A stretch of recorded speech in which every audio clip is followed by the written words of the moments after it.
Stop sculpting 3D characters the hard way. You already know the importance of using reference, and you know what a bitch it can be to translate it to 3D. You start off super motivated and it's all going well, but when you look the next day, some gremlin snuck in and messed it all up again. The problem isn't you, it's the approach you've been taught, which is to start with the sphere and turn it into the concept. A process which is fun once you know how to do it, but a process not suited to learning how to do it. You want to get good, but it's taking so long. But what if I said I've spent the last 2 years working on a solution and it all boils down to one simple word? Quit. No, I'm just kidding. Decomposition. Breaking down a complex problem into smaller parts that are more manageable and easier to understand. Let me give you an example. There's an infinite number of ways we could solve the problem 45 plus 67, but I'm going to use poop. If we sculpt 45 poops, then 67 more poops, to find out our answer, we could just count up all the poops. Some might argue that this isn't the cleanest approach, and that it would be simpler to break it down by saying 4 plus 6 is 10, so 40 plus 60 is 100, and 5 plus 7 is 12. So now all we need to do is work out 100 plus 12. Decomposition makes your problem easier, so why do we keep sculpting so much poop? Let's instead look at a better approach to sculpting the head. One which breaks this complex problem into a few much simpler exercises. Because to start with the sphere and end with the head is like playing Mario on the NES in 1985 when you couldn't save the game, you just had to get all the way to the end without dying. We could really use some checkpoints along the way.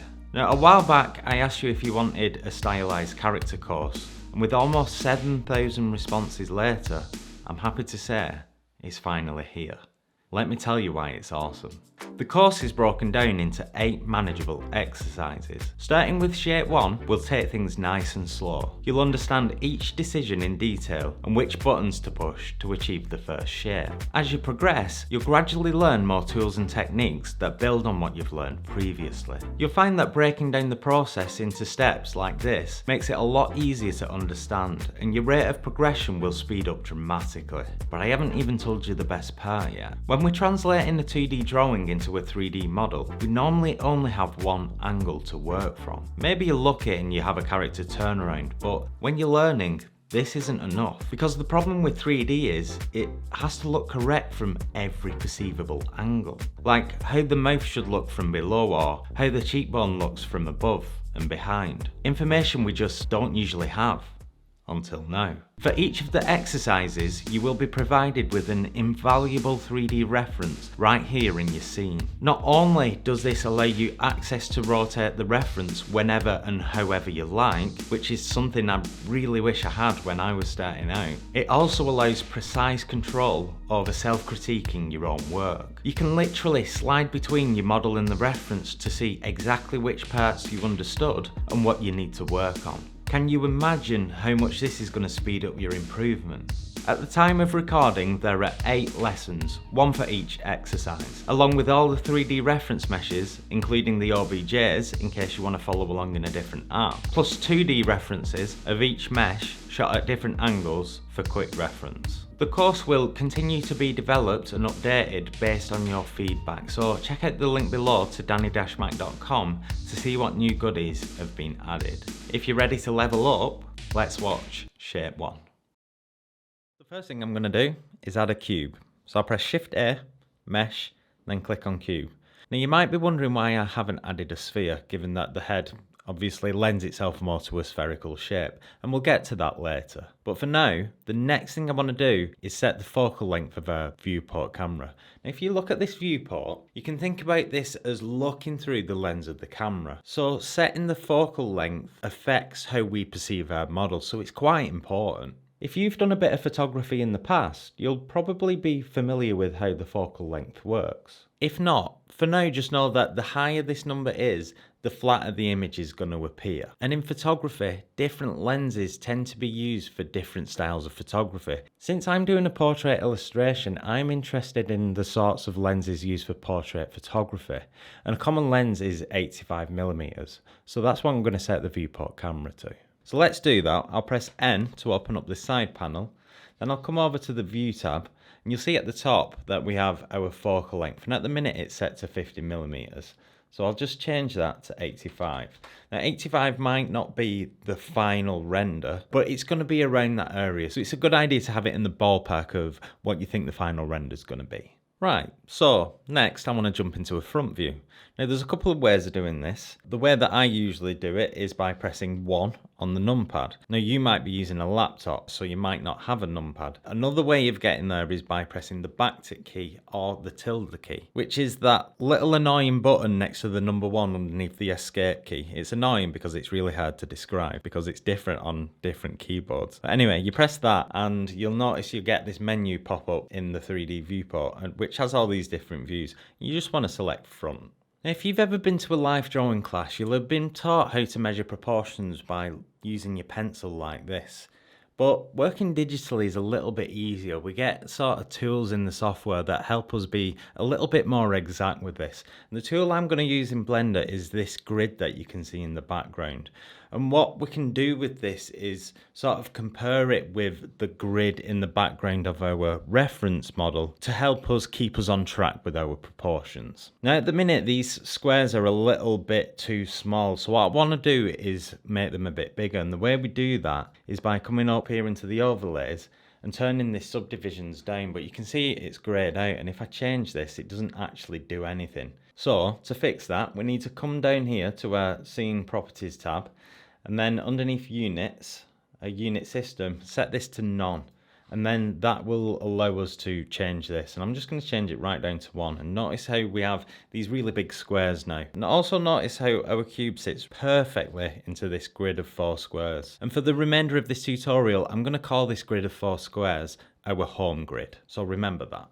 An important concept in digital sculpting that's really going to help you out is this idea of moving from big to small, so sort of big shapes to small shapes. The example I always give is, imagine a person walking towards you from a distance. When they're really far away, you can just about make out the outline or the silhouette. Silhouette's quite an important word in sculpting too. And then as they get closer towards you, you start to make out more and more details, and it's not until they're right up close to you that you can see little things like pores or wrinkles or stuff like that. And that's the approach you want to take when you're sculpting a character. You want to try and find the biggest shapes first and then gradually move towards the smaller. And this is going to be echoed in your polygon management as well. So you want to start with a really small amount of polygons, so really big polygons. Then as you progress your sculpt, you have more and more polygons that get smaller and smaller, so you can fit in more details like wrinkles and pores. And essentially you need to aim to be using the least number of polygons possible to achieve the shape that you're trying to achieve. At the minute, if I rotate around this, you'll see we have 6 polygons, 6 faces on this square.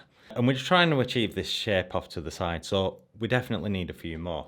So the way I'm going to do that is I'm going to come over to my Modifiers tab, and I'm going to add a Subdivision Surface, which is going to subdivide the model, as the name implies, and it's also going to smooth it as well. Okay. This is a bit better. We've got a little bit more to work with. Not quite enough yet though. So I'm going to turn the levels up to 3, which gives us a little bit more to play with. However, if we try and sculpt on this, we're going to run into a problem, and that's because this geometry isn't actually real. The modifier is creating an illusion that we have more geometry, but we don't actually. You can see that if I turn this off, that we revert right back to our cube. If I try to sculpt on this, in fact, if I turn on the wireframe, you can see that the wireframe only draws around parts of the mesh. If this doesn't make sense, you'll see what I mean in a second. So the way we get around this is by applying the modifier, and what that'll do is make the geometry real. Now I want you to look at the wireframe when I do this so that it makes a bit more sense. You see what I mean now? All this geometry is real, and if I came to sculpt on it, we would actually be able to. What I'm going to do now is just press 1 to get back into my front view, and notice since it's smoothed the model, it's actually shrunk a little bit, so it's not neatly in our home grid as it was before. But that's fine. What I'm going to do is move it to the top of this grid by pressing G, right, which allows me to move it, then Z, which constrains it to the Z axis, and then I can move it to the top. And if I press Shift, I can actually move this more slowly, which allows me to get this just right.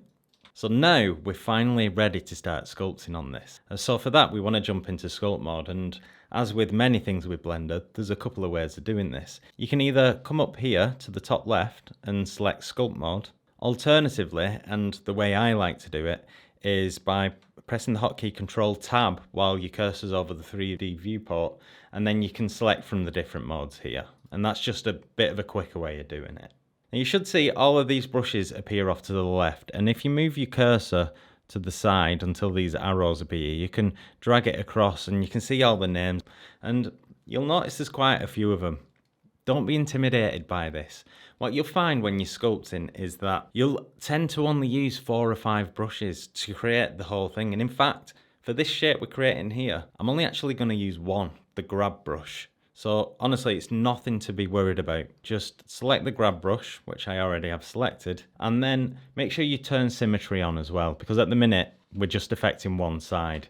We want to have symmetry on so we're not doing everything twice. It also just keeps everything clean. So now, purely for you this, I'm going to move my brush to the middle of the home grid. Okay, and the reason I've done that is so that you can use the grid to help you determine how big I'm going to make the brush, because we're going to resize the brush here. The way we're going to do that is by pressing the hotkey F. You can come up here to radius and do it that way.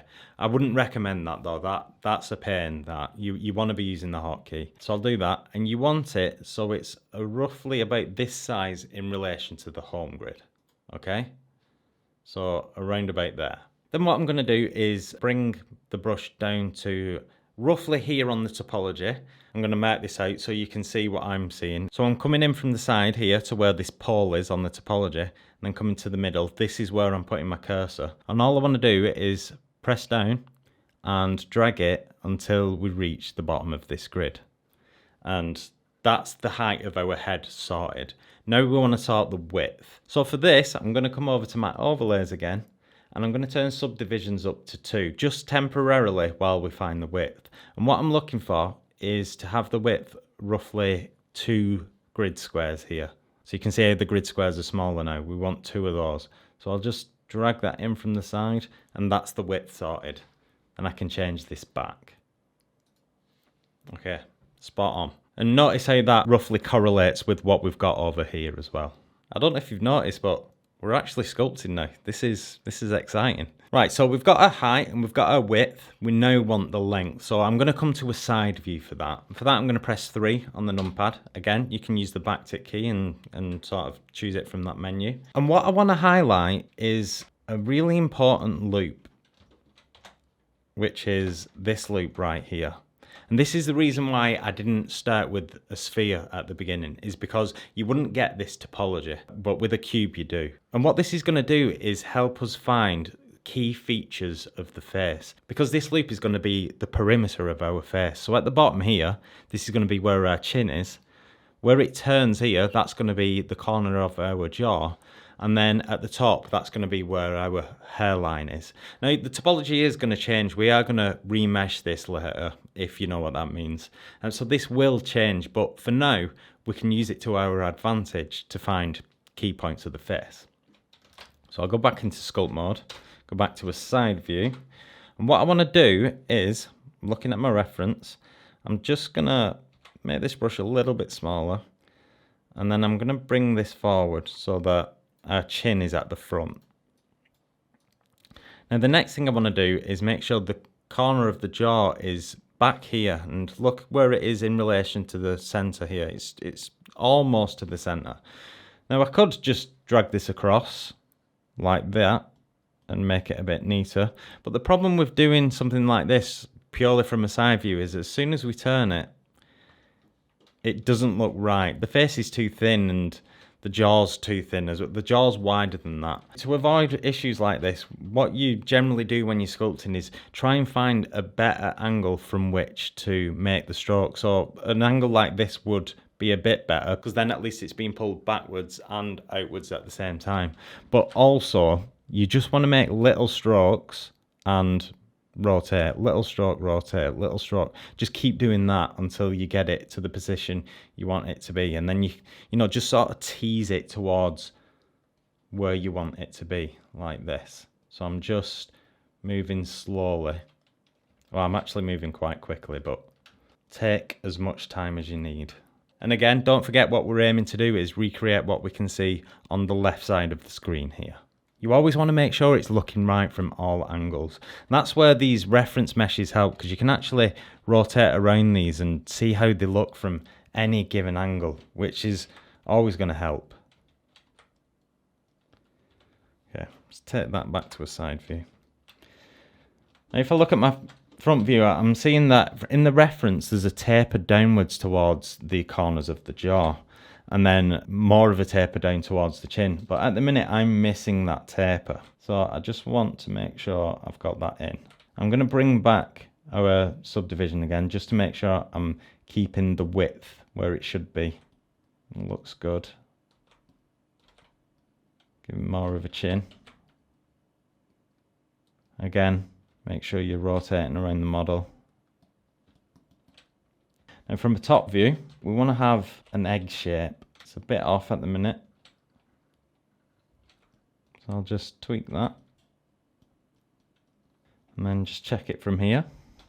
See if it looks right. Not too bad.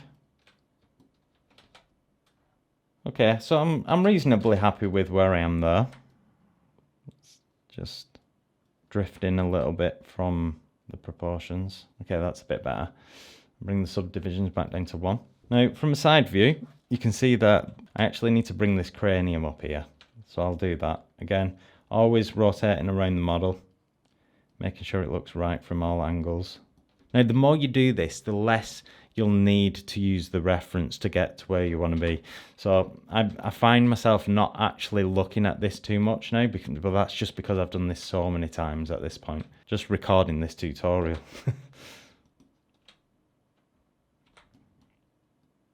Now, once you've got something you're reasonably happy with, you can actually use these reference images over to the side to check how well you did. So the way I'm going to do that is I'm going to jump into object mode, and I'm going to add a shrink wrap modifier to this. Now what I'm going to do is select the eyedropper, then select our reference head, and once I click this you're going to see it jump because I think I'm quite off.